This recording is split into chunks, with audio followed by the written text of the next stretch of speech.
This next pose we'll be looking at is forward fold.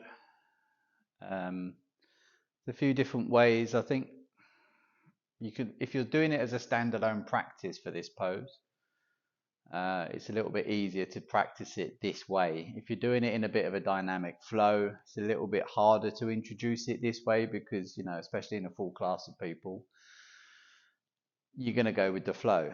But if you want to practice it at home and get some form and shape right, because I mean, the only way to release muscles and strengthen muscles is to do the work.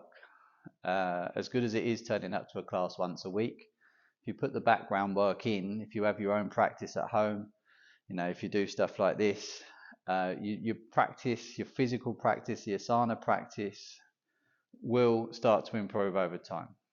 Okay, so you'll find greater range of movement, you'll find greater strength, you'll find greater stability in your poses when you go back to the class and you implement some of the things that you've learned during this series. You'll just find that more stability. Even in everyday life, you'll find more stability, more grounding in just the way you hold yourself in general. So I'm just going to I'll do a couple of what I see, and then yeah, I'll introduce a nice way to practice it. Okay, to work on it. Most of what we see is, you know, people try. Well, obviously, first of all, the bum goes back for starters. People fold and then they just round and kind of collapse. Maybe the hands are to the floor. Maybe they are finding the toes. Depends what practice you're doing. They rarely go behind the legs. I like to teach around the back of the head. If the floor's out of reach and the hand's out of reach, go for around the back of the legs. But yeah, it's more of a kind of droopy, kind of saggy, kind of hanging outy kind of thing is what you tend to see. If you're practicing actually releasing the hamstrings, trying to release the hamstring through the glutes into the lower back, a good way of doing it is softening the knees. You know, keep bending down, leaning forward. So we're keeping the shoulders back a little bit. We're getting the belly onto the thighs, okay? And then from here we can reach down, even if you're as low as this, maybe even a little bit lower. First two fingers and thumb around the big toes.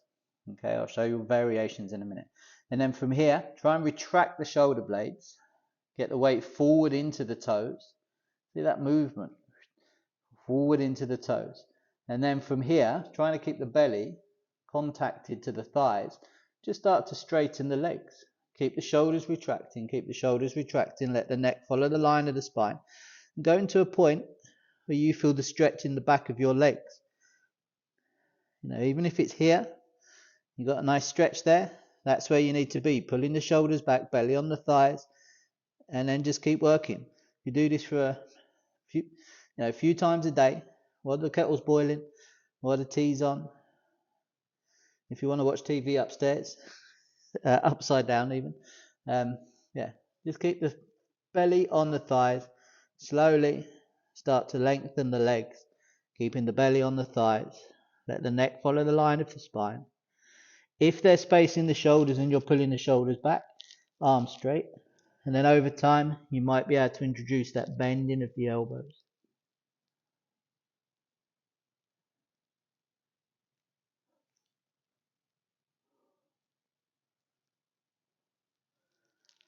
And softening the knees, coming back out and up. Okay?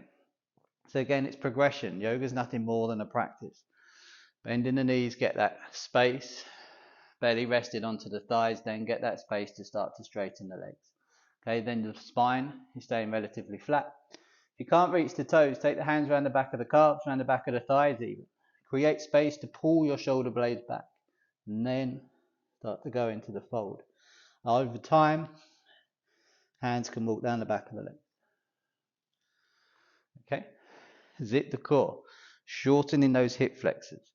Okay, it's all about focusing what muscles should be engaging, what muscles are starting to lengthen down the back of the legs, into the lower back. Upper back still nice and strong. Yeah, hope that makes sense. Thank you very much. See you in the next video.